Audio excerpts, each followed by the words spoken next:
Ahojte. Musím vám povedať jednu veľmi dôležitú a dosť zásadnú vec.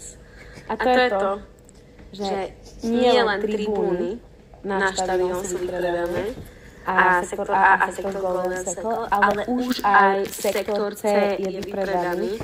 Čo znamená, že posledný sektor, úplne posledný, do ktorého sa dajú kúpiť lístky, sektor B.